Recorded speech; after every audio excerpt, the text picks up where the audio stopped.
Hi students, அனைவருக்கும் வணக்கம். இன்னைக்கு வீடியோல நம்ம என்ன பார்க்க போறோம் அப்படினா mesh analysis பேஸ் பண்ணி தான் ப்ராப்ளம் பார்க்க போறோம். வாங்க பார்க்கலாம். Find the loop currents I1, I2, I3 in the circuit given below. So இதுதான் கொடுத்திருக்கிற சர்க்யூட். இப்போ இந்த சர்க்யூட் பாத்தீங்க அப்படினா நமக்கு என்னென்ன சோர்ஸ் இருக்கு அப்படினா கரண்ட் சோர்ஸ் இருக்கு. ஒன்னு இண்டிபெண்டன்ட் சோர்ஸா இருக்கு, இன்னொன்னு டிபெண்டன்ட் சோர்ஸா இருக்கு. இதுல எதுமே வோல்டேஜ் சோர்ஸ் கொடுக்கல. ஓகேங்களா? சோ ரெண்டுமே கரண்ட் சோர்ஸ் தான். வித்தின் சர்க்கிளுக்குள்ளார இங்க வந்து அப்வர்ட் டைரக்ஷன்ல ஒரு கரண்ட் கொடுத்திருக்காங்க. இது வந்து இண்டிபெண்டன்ட் சோர்ஸ். இங்க பாருங்க டைமண்ட் ஷேப்ல அப்வர்ட் ஆரோல கொடுத்திருக்காங்க. இது டிபெண்டன்ட் சோர்ஸ். அப்போ நம்ம என்ன பண்ணணும் அப்படின்னு சொன்னா டைமண்ட் ஷேப்புக்குள்ளார அப்வர்ட் டைரக்ஷனோ இல்ல டவுன்வர்ட் டைரக்ஷனோ இல்ல பாசிட்டிவ் நெகட்டிவா கொடுத்திருந்தாங்க அப்படின்னா அது டிபெண்டன்ட் சோர்ஸ். அப்ப இந்த டிபெண்டன்ட் சோர்ஸை பேஸ் பண்ணி நம்ம வந்து I1, I2, I3 கண்டுபிடிக்கணும். ஓகேங்களா? சரி. இப்ப அடுத்து வந்து பாத்தீங்கன்னா இதுல நீங்க கேட்கலாம், மேடம் இதுல வந்து ஒரு இண்டிபெண்டன்ட் கரண்ட் சோர்ஸ் இருக்கு. அந்த இண்டிபெண்டன்ட் கரண்ட் சோர்ஸை நம்ம வந்து வோல்டேஜ் சோர்ஸா கன்வெர்ட் பண்ணலாமா அப்படின்னா கண்டிப்பா பண்ண முடியாது. ஏன்னா இந்த கரண்ட் சோர்ஸுக்கு parallel நமக்கு என்ன இல்ல அப்படின்னா ரெசிஸ்டன்ஸ் இல்ல. சோ அதனால என்ன பண்ண முடியாது, அதுவும் பண்ண முடியாது. நெக்ஸ்ட் வந்து இது சூப்பர் மெஷ்ஷா எடுத்துக்கலாமா அப்படின்னா சூப்பர் மெஷ்ஷா கூட இதை நீங்க வந்து எடுக்க கூடாது. ஏன்னா சூப்பர் மெஷ்ங்கிறது என்ன அப்படின்னா ரெண்டு லூப்புக்கும் நடுவுல காமனா கரண்ட் சோர்ஸ் இருந்ததுன்னா தான் நம்ம என்ன சொல்லுவோம், சூப்பர் மெஷ்ன்னு சொல்லுவோம். பட் இங்க வந்து அந்த மாதிரி இல்ல. இந்த லூப்ல மட்டும்தான் நமக்கு வந்து கரண்ட் சோர்ஸ் இருக்கு. ஸோ அப்போ நம்ம என்ன பண்ணணும் அப்படின்னா டிபெண்டன்ட் சோர்ஸ் இருந்ததுன்னா அதை எப்படி நம்ம பண்ணுவோமோ அதே மாதிரி தான் இந்த ப்ராப்ளம் பண்ணணும். வேற எதுவுமே டிஃபரன்ஸ் இல்லை. ஓகேங்களா? சரி. இப்போ நான் என்ன பண்ணியிருக்கேன், கொடுத்துருக்கிற ப்ராப்ளம் எடுத்து எழுதிட்டு இப்போ பிரான்ச் கரண்ட்ஸ் எல்லாம் மார்க் பண்ணியிருக்கேன். ஓகேங்களா? ஸோ இது லூப் 1ங்கிறதுனால இதுல போற கரண்ட் வந்து I1. இது லூப் 2ல ஃபர்ஸ்ட் நான் எப்பவுமே வந்து பாத்தீங்கன்னா என்னோட ப்ராப்ளம்ஸ் எல்லாமே இண்டிபெண்டன்ட் பிரான்ச்சுக்கு நான் என்ன பண்ணிடுவேன், கரண்ட்டை மார்க் பண்ணிடுவேன். ஸோ இதுல வந்து இது இண்டிபெண்டன்ட் லூப் 1ல, அதனால இங்க I1. ஸோ இந்த லூப் 2ல இண்டிபெண்டன்ட்ங்கிறது வந்து பாத்தீங்கன்னா 4 ஓம்ங்கிறது இண்டிபெண்டன்ட், அதனால கரண்ட் வந்து I2. நெக்ஸ்ட் வந்து பாத்தீங்கன்னா இது லூப் 3. இந்த லூப் 3ல இண்டிபெண்டன்ட் பிரான்ச்னு பாத்தீங்கன்னா 2 ஓம், அதனால இங்க கரண்ட் வந்து I3. ஓகேவா? இப்போ இந்த 3 ஓம் வழியா போற கரண்ட் என்னன்னு எழுதுறேன் அப்படின்னா I2ங்கிறது moving towards this node point. இந்த நோடுல இருந்து I3 வெளியில போகுது. அப்போ I2 மைனஸ் I3. நெக்ஸ்ட் வந்து பாத்தீங்கன்னா இந்த நோடு எடுத்துக்கிட்டீங்க அப்படின்னா சோ இதுல வந்து I1 வருது, இது I2 வெளியில போகுது. அப்போ I1 மைனஸ் I2. நெக்ஸ்ட் வந்து பாத்தீங்க அப்படின்னா நீங்க என்ன பண்ணலாம், இந்த நோடு எடுத்துட்டு கூட இதுல என்ன கரண்ட் போகுதுன்னு எழுதலாம், இல்லனா டவுன்வர்ட்ல இருந்தும் எழுதிக்கலாம். ஒண்ணுமே பிரச்சனை இல்லை. பட் ஏன் நான் இங்க வந்து மார்க் பண்ணல அப்படின்னா சோ இதுல இருக்கிறதே எனக்கு என்ன சோர்ஸ் இருக்கு, கரண்ட் சோர்ஸ் இருக்கு. சரியா? அதனால நான் இதுல வந்து எந்த பிரான்ச் கரண்ட்டும் மார்க் பண்ணல. வேணும் அப்படின்னா நீங்க மார்க் பண்ணிக்கலாம், ஒன்னும் பிரச்சனை இல்லை. அப்ப நான் என்ன பண்ணிருக்கேன் அப்படின்னா ஒவ்வொரு பிரான்ச்லயும் என்ன கரண்ட் அப்படிங்கறத நான் மார்க் பண்ணிட்டேன். மார்க் பண்ணிட்டு என்ன பண்ணிருக்கேன் அப்படின்னா இந்த சர்க்கியூட்ல இருந்து இப்ப பாருங்க, சோ இது வந்து என்ன சொன்னேன், I1ன்னு சொன்னேன். அப்ப I1 இஸ் ஈக்குவல் டு என்னது 10 ஆம்பியர். இதை டைரக்டா எடுத்து எழுதிக்கலாம். ஓகேவா? சரி. ஏன்னா இந்த பிரான்ச்ல போற கரண்ட் 10ங்கிறதுனால அப்படியே டைரக்டா எழுதிட்டேன்.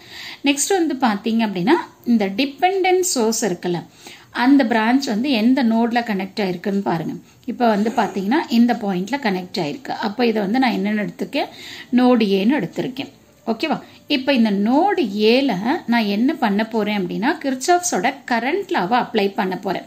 மேடம் ஏன் மேடம் நீங்க கிர்ச்சாஃப்ஸோட கரண்ட் லாவை அப்ளை பண்றீங்க அப்படின்னா இப்ப எனக்கு இந்த பிரான்ச்ல கரண்ட் சோர்ஸ் தான் இருக்கு. கரெக்டுங்களா? சப்போஸ் எனக்கு இங்க வந்து வோல்டேஜ் சோர்ஸ் இருந்தது, மேடம் வோல்டேஜ் சோர்ஸ்னா எப்படி இருக்கும் அப்படின்னா இந்த டைமண்ட் ஷேப்குள்ளார பாசிட்டிவ் நெகட்டிவ் சைன் கொடுத்திருப்பாங்க. That is plus minus sign இருக்கும். அப்ப அப்படி இருந்தது அப்படின்னா அது வோல்டேஜ் சோர்ஸ். அப்போ வோல்டேஜ் சோர்ஸ் இருந்தது அப்படின்னா நீங்க என்ன பண்ண தேவையில்ல, கிர்ச்சாஃப்ஸோட கரண்ட் லாவை அப்ளை பண்ண தேவையே இல்லை. டைரக்டா நீங்க KVL ஈக்குவேஷன் எழுதிடலாம். பட் இங்க இருக்கிறது நமக்கு என்ன அப்படின்னு சொன்னீங்கன்னா கரண்ட் சோர்ஸ். அதனால நான் இப்ப என்ன பண்றேன் அப்படின்னா இந்த நோடை எடுத்துட்டு இதுல கிர்ச்சாஃப்ஸோட கரண்ட் லாவை அப்ளை பண்றேன். ஓகேவா? சோ கரண்ட் லா என்ன, incoming current is equal to out going current. இங்க பாருங்க I1 மைனஸ் I2ங்கிறது இன்கமிங், அதே மாதிரி I2 மைனஸ் I3யும் இன்கமிங். அதே மாதிரி இந்த கரண்ட் சோர்ஸ் Vx by 8ங்கிறதும் இன்கமிங். எல்லா கரண்ட்டுமே நமக்கு இன்கமிங் தான். அப்ப பிளஸ் அப்போ நான் என்ன பண்ணியிருக்கேன் பாருங்க, I1 minus I2 plus I2 minus I3 plus Vx divided by 8 is equal to 0. ஓகேங்களா? சரி, இப்போ நெக்ஸ்ட் வந்து பார்த்தீங்க அப்படின்னா நமக்கு Vxனா என்னன்னு தெரியணும். ஆக்சுவலாக இந்த ப்ராப்ளம்லேயே என்ன கொடுத்துருக்காங்க, Vxங்கிறது இந்த 3 ஓமுக்கு அக்ராஸாக இருக்கிற வோல்டேஜ் அப்படின்னு சொல்லி கொடுத்துட்டாங்க. இங்கே பொலாரிட்டியும் அவங்க மென்ஷன் பண்ணிட்டாங்க, இது பாசிட்டிவ் நெகட்டிவ்னு சொல்லிட்டு. ஓகே, அதே மாதிரி இந்த லூப்பில் அவங்களே டைரக்ஷன் கொடுத்துட்டாங்க. அப்படிங்கிறப்ப நீங்கள் இந்த லூப்போட டைரக்ஷன் சேஞ்ச் பண்ணக்கூடாது. இதில் வந்து நான் வந்து என்ன பண்ணியிருக்கேங்கன்னா, இங்கே I1 I2 I3ங்கிறது லோயர் கேஸில் இருக்குது. பட் நான் இங்கே ரெப்ரசன்ட் பண்ணியிருக்கிறது எல்லாமே வந்து அப்பர் கேஸில் ரெப்ரசன்ட் பண்ணியிருக்கேன். அவ்வளோதான், வேற ஒன்றும் டிஃப்ரென்ஸ் இல்லை. ஃபைனலாக நீங்கள் எழுதுறப்ப கூட லோயர் கேஸ் I1 I2 I3ன்றதை எழுதிக்கலாம், ஒன்றும் பிரச்சனையே இல்லை. சரி, இப்போ நான் என்ன பண்ணணும் அப்படின்னா Vxோட வேல்யூ என்னன்னு கண்டுபிடிக்கணும். இப்போ ஆக்சுவலாக Vxங்கிறது என்ன, வோல்டேஜ் ட்ராப் அக்ராஸ் 3 ஓம் தான். இப்போ நான் என்ன பண்ணியிருக்கேன் அப்படின்னா, இது வழியா போற கரண்ட் என்னன்னு மார்க் பண்ணியிருக்கேன், I2 மைனஸ் I3ன்னு மார்க் பண்ணியிருக்கேன். அப்போ இதுக்கு அக்ராஸா இருக்கிற வோல்டேஜ் என்ன, 3 into I2 minus I3. Okay, இந்த சர்க்கியூட் படி. ஆனா இங்க என்ன பண்ணியிருக்காங்க, உங்க பொலாரிட்டி பிளஸ் மைனஸ்னு கொடுத்துருக்காங்க. அப்ப நம்ம மார்க் பண்ண பொலாரிட்டிக்கு அப்படியே ஆப்போசிட்டா இருக்கு. அதனால நம்ம என்ன எழுதிக்கிறோம் அப்படின்னா மைனஸ்னு போட்டுக்கிறோம். ஓகேவா? So 3 into I2 minus I3 இது வந்து நார்மல். பட் ஆனால் அவங்க கொடுத்துருக்கிற பொலாரிட்டிக்கு இது ஆப்போசிட்டாக இருக்கிறதுனால நம்ம என்ன பண்ணியிருக்கோம், மைனஸ்னு போட்டுக்கிறோம். ஸோ அப்போ மைனஸால் மல்டிப்ளை பண்ணுறப்ப நமக்கு என்ன வரும், 3 into I3 மைனஸ் 3 into I2ன்னு வரும். இதுதான் Vx. ஓகேவா? ஸோ ஒன்ஸ் உங்களுக்கு வந்து Vx தெரிஞ்சிருச்சு அப்படின்னா இதை கொண்டு வந்து இங்கே சப்ஸ்டியூட் பண்ணி இதை நார்மலாக நம்ம சிம்பிளிஃபை பண்ணுறோம். அவ்வளோதான்.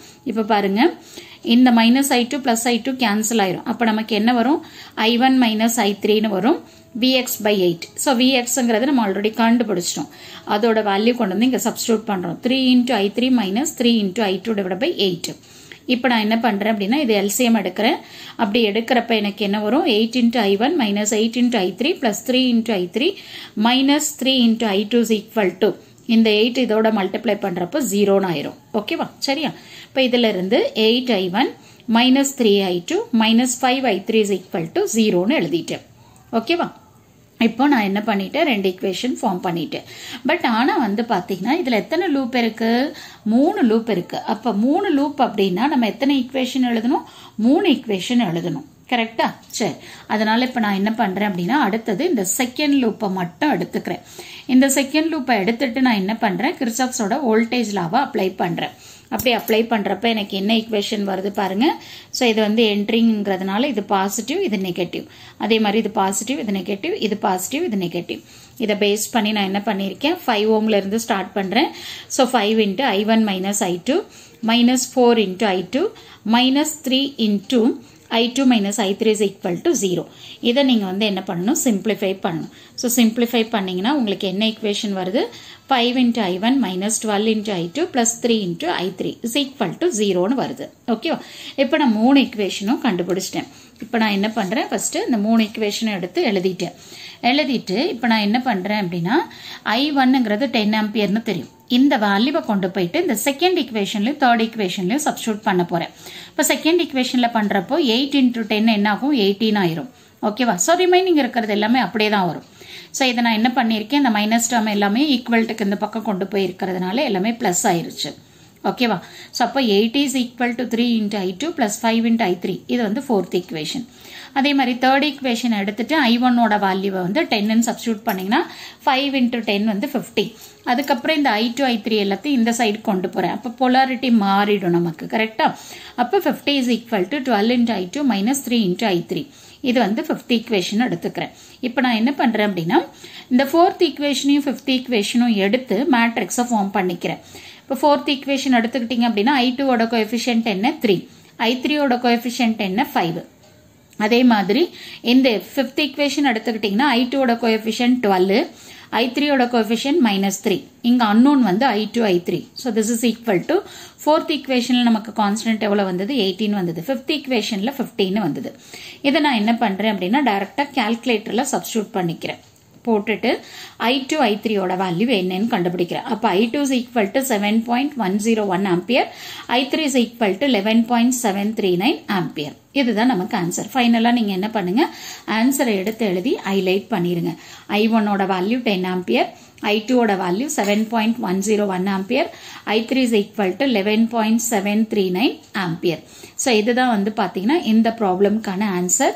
இப்போ நான் என்ன பண்ணியிருக்கேன் அப்படின்னா இதை வந்து எல்லாமே அப்பர் கேஸ்ல எழுதியிருக்கேன். I1 I2 I3 நம்ம வேணும் அப்படின்னா ஏன்னா ப்ராப்ளம்ல அவங்க லோயர் கேஸ் தான் கொடுத்துருக்காங்க. அப்படிங்கிறப்போ இந்த அப்பர் கேஸை லோயர் கேஸ்ல ரெப்ரசென்ட் பண்ணி ஃபைனலா நீங்க ஆன்சர் எழுதிக்கலாம், ஒன்றும் பிரச்சனை இல்லை. ஸோ இந்த மாதிரி தான் நம்ம என்ன பண்ணணும் அப்படின்னா இந்த ப்ராப்ளமை ப்ரொசீட் பண்ணணும். இப்போ பார்த்தீங்க அப்படின்னா இதில் அந்த டிபெண்டன்ட் சோர்ஸா இல்லை சூப்பர் மெஷா இல்லை சோர்ஸ் டிரான்ஸ்ஃபர்மேஷனை யூஸ் பண்ணணுமா அப்படிங்கிற மாதிரி எந்த ஒரு இன்ஃபர்மேஷனும் உங்களுக்கு சர்க்கியூட்ல கொடுக்க மாட்டாங்க. நீங்க சர்க்கியூட் இருக்கிறத பொறுத்து நீங்க தான் வந்து எந்த மெத்தடை நம்ம அப்ளை பண்ணணுங்கிறத ஐடென்டிஃபை பண்ணணும். ஸோ கண்டிப்பா இந்த வீடியோ உங்களுக்கு யூஸ்ஃபுல்லா இருக்கும்னு நினைக்கிறேன். தேங்க்யூ ஃபார் வாட்சிங் திஸ்.